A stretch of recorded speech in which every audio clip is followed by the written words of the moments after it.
Okay. So a process க்கும் thread க்கும் என்ன difference? A process is an independent program in execution. அதாவது ஒரு ப்ராசஸ்னா என்னன்னா, ஒரு புரோகிராம் இருக்கு. ஒரு சி புரோகிராம் ஏதோ எழுதுறேன். கம்பைல் பண்றேன். கம்பைல் பண்ணும்போது பார்த்தீங்கன்னா, உங்களுக்கு ஒரு .exe ஃபைல் கிடைக்கும். Okay. It's nothing but it has list of machine codes. இத நீ ரன் பண்ற. ரன் பண்ணும்போது என்ன, ஜஸ்ட் அந்த ஃபைல் நேம டாட் ஸ்லாஷ் போட்டு அந்த ஃபைல் நேம் குடுக்கணும். குடுத்தா எக்ஸிக்யூட் ஆகும். எப்படி எக்ஸிக்யூட் ஆகும்? அதுல இன்ஸ்ட்ரக்ஷன்ஸ் இருக்குல்ல, இந்த எக்ஸ்டென்ஷன் எல்லாமே வந்து ரேம்க்கு வரும். ரேம்ல என்ன இருக்கும்? Code segment, data segment, code segment, இதான் டெக்ஸ்ட் செக்மென்ட் இல்ல கோட் செக்மென்ட், டேட்டா செக்மென்ட். அப்புறம் ஹீப்பு, ஸ்டாக்கு. அப்ப இப்படிதான் வரும். உன்னுடைய ரன் பண்ணும்போது இன்ஸ்ட்ரக்ஷன்ஸ்லாம் கோட் செக்மென்ட்க்கு வரும். Global variable, static variable, data segment. ஹீப்ல வந்து மேலாக் கோட் அலோகேட் பண்ற அதெல்லாம் ஹீப்ல அலோகேட் ஆகும். ஓகே, இப்படி வந்துரும். ரைட். சோ இந்த புரோகிராம் எக்ஸிக்யூட் ஆகுதுல்ல, அப்ப சிபியூ என்ன பண்ணும்? ஓகே, புரோகிராம் கவுண்டர்ன்னு ஒண்ணு இருக்கும். ஒரு ப்ராசஸ்க்கும். ஓகேவா? அந்த புரோகிராம் கவுண்டர் என்ன பண்ணும்னா, எந்த இன்ஸ்ட்ரக்ஷன் எக்ஸிக்யூட் ஆகுதோ அந்த அட்ரஸ குறிக்கும். Program counter. ஓகே. இப்ப இந்த புரோகிராம் அண்டர் எக்ஸிகியூஷன்ல எக்ஸிக்யூட் ஆயிட்டு இருக்குல்ல, இந்த எக்ஸிக்யூட் ஆகுற புரோகிராம தான் ப்ராசஸ் அப்படின்னு சொல்றாங்க. ஓகே. ரைட்டா? சோ இதுக்கு என்ன இருக்கும்? தனி ஹீப் இருக்கும், தனி கோட் செக்மென்ட் இருக்கும், கோட் செக்மென்ட், குளோபல் வேரியபிள்ஸ் இருக்கும். அந்த என்னென்ன ஃபைல்ஸ்லாம் ஓப்பன் ஆயிருக்கு, என்னென்ன ரிசோர்ஸ்லாம் ஓப்பன் பண்ணியிருக்கு, அது தெரியும். Process R isolated from each other. அதாவது ஒரு ப்ராசஸோட மெமரியும் இன்னொரு ப்ராசஸோட மெமரியும் செப்பரேட்டா இருக்கும். ஓகே. இந்த இடத்துல வந்து பார்த்தீங்கன்னா, நான் WhatsApp ஓப்பன் பண்ணியிருக்கேன், ப்ரௌசர் ஓப்பன் பண்ணியிருக்கேன். இதெல்லாம் தனித்தனி ப்ராசஸ். ப்ரௌசர் போயிட்டு WhatsApp இருக்கிற மெமரிய இப்ப இது இது இது இதுதான் கம்ப்ளீட் ரேம் அப்டின்னா, இது ப்ரௌசருக்கான மெமரியா இருக்கும். இது WhatsAppக்கான மெமரியா இருக்கும். இங்க WhatsApp கோட் என்ன பண்ணும்? இந்த மெமரிய போய் அக்சஸ் பண்ண முடியாது. So both are isolated. தனித்தனியா பிரிச்சிருக்கும். ஓகேவா? சோ இதுவே த்ரெட்ன்றது smaller unit of execution within a process. ஒரு ப்ராசஸ் என்ன பண்ணலாம்னா, நெறைய த்ரெட்ஸ் கிரியேட் பண்ணலாம். த்ரெட் 1, த்ரெட் 2, த்ரெட் 3 அப்படின்னு. ஓகே, அதெல்லாம் எப்படின்னு பார்ப்போம். Each thread is a separate unit of execution. அப்படின்னா என்ன அர்த்தம்னா, they might share some memory. ஒரு த்ரெட்டுக்குமே ஸ்டாக் தான் செப்பரேட்டா இருக்கும். ஸ்டாக், புரோகிராம் கவுண்டர், ரிஜிஸ்டர் இதெல்லாம் தான் செப்பரேட்டா இருக்கும். பட் இந்த ஹீப், டேட்டா செக்மென்ட் இதெல்லாம் ஷேர் பண்ணும். ஓகே. த்ரெட்டோட இப்ப ஒரு ப்ராசஸ நம்ம வந்து 3 த்ரெட்டா பிரிக்கிறதுல என்ன அட்வான்டேஜ்னா, 3 த்ரெட்டுமே பேரலா ரன் ஆகலாம். உன்னோட சிபியூல யூசுவலா நெறைய கோர்ஸ் இருக்கும். சோ ஒரு கோருமே separate unit of execution. So இப்ப நமக்கு 3 டாஸ்க் இருக்கு. ஓகே. 3 டாஸ்க் மொத்தமா ஒரு டாஸ்க்குக்கும் 5 நிமிஷம் ஆகுது. நீ 3 டாஸ்க்கையும் ஒரே ப்ராசஸ்ல போட்டன்னா, ஃபர்ஸ்ட் டாஸ்க் முடிக்கிறதுக்கு 5 நிமிஷம் ஆகும். அப்புறம் செகண்ட் டாஸ்க் ஆரம்பிக்கும். அது முடிக்க 5 நிமிஷம். அப்புறம் அது முடிக்க தேர்ட் டாஸ்க் முடிக்க 5 நிமிஷம். மொத்தம் 15 நிமிஷம் ஆயிடும். இதுவே 3 டாஸ்க்க 3 த்ரெட்டா போட்டனா, எல்லாம் பேரலா ரன் ஆகும். சோ மொத்தமாவே 5 மினிட்ஸ் ஆகும் உன் டாஸ்க் முடியறதுக்கு. That is the advantage of thread. Parallel execution or simultaneous execution is the advantage of thread. Okay. ஆ நம்ப இப்ப ஓகே. இதுதான் ப்ராசஸ் 1க்கு ஒரு தனி கோட் செக்மென்ட் இருக்கும். ப்ராசஸ் 2 வேர்ட்னா தனி கோட் செக்மென்ட் இருக்கும். Thread is the smallest units of CPU execution, right? ஒரு ப்ராசஸ்க்குள்ள இருக்கும். அதுக்கு செப்பரேட்டா கோட் செக்மென்ட், ஹீப், குளோபல் வேரியபிள்லாம் இருக்கும். ஆனா it will share the stack, program counter, ரெஜிஸ்டர்ஸ்லாம் ஷேர் பண்ணும். ஃபார் எக்ஸாம்பிள் ஒரு வெப் பிரவுசர் வந்து பார்த்தீங்கன்னா, நம்ம குரோம் பிரவுசர் இருக்குல்ல, அது நெறைய த்ரெட் யூஸ் பண்ணலாம். ஒரு த்ரெட் யூசர் இன்டர்ஃபேஸ்க்கு, ஒரு த்ரெட் ஃபைல டவுன்லோட் பண்றதுக்கு. இதெல்லாம் பேரலல் ரன் ஆகலாம்ல? Okay. So they share the memory. The code, heap, global they will share. Each thread has a separate own stack, PC, registers. Okay. Now we will see how to create a thread in C. So த்ரெட்லாம் நீ எப்ப போகணும்னா, எப்ப வந்து உன் ப்ராசஸ்ல ஒரு வேலையும் இன்னொரு வேலையும் பேரலா ரன் ஆகலாம். 2 டாஸ்க்கும் சார்ந்து இல்ல அப்படின்னா என்ன பண்ணலாம்? த்ரெட்க்கு போயிடணும். ஓகே. இப்ப ஃபார் எக்ஸாம்பிள் நீ ஸ்ட்ராங் வந்து ஏதோ ஒரு இத அனுப்புற. ஓகேவா? அப்ப என்ன பண்ணா ஒரு த்ரெட் ஃபுல்லா டவுன்லோட் பண்ணி முடிச்சதுக்கு அப்புறம் தான் சாங் பாடும் அப்படின்னா, நீ அப்படியே காதுல வச்சுன்னு கேட்டுட்டே இருக்க வேண்டியது தான். டவுன்லோட் ஆகுற வரைக்கும். Okay. So the app may freeze and stop. One thread downloads the song, other thread plays the music. And other updates the UI. So the app remains responsive. Right. So இதுதான் interview summary. Let's see how to create a thread in C. Okay.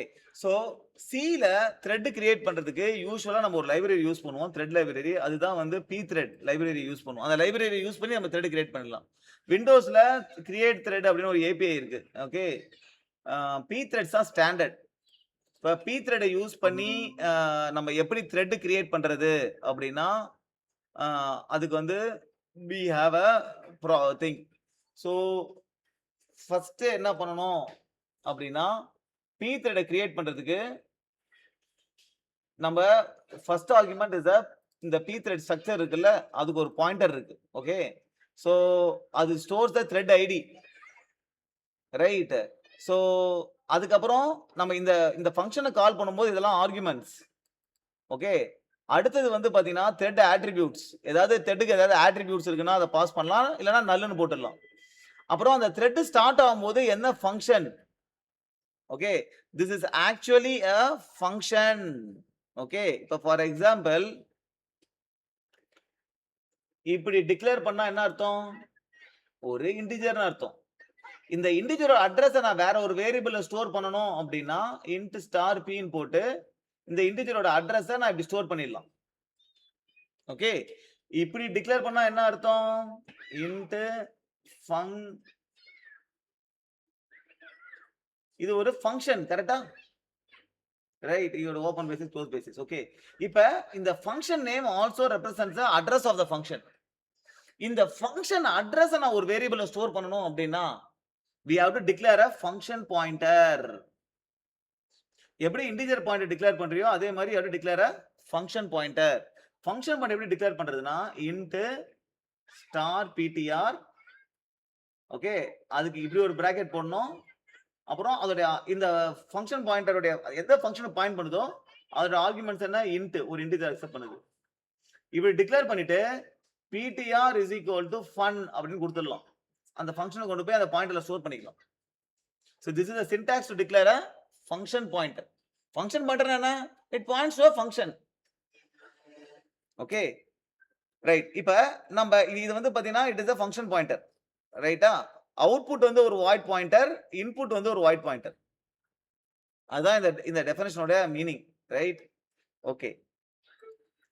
அப்ப pthread create பண்ணும்போது பாருங்க, pthread ஒரு thread வச்சுக்கிறேன், ஒரு variable declare பண்ணிக்கிறேன், create பண்ணும்போது அதோட அட்ரஸை கொடுக்குறேன், அப்புறம் செகண்ட் ஆர்குமெண்ட்ஸ் எதுவும் கிடையாது, பிரிண்ட் மெசேஜ், இந்த பிரிண்ட் மெசேஜை தான் கொடுக்குறேன், அப்புறம் நல் கொடுத்துட்டு அப்புறம் என்ன பண்றேன்னா pthread ஜாயின் கொடுக்குறேன்.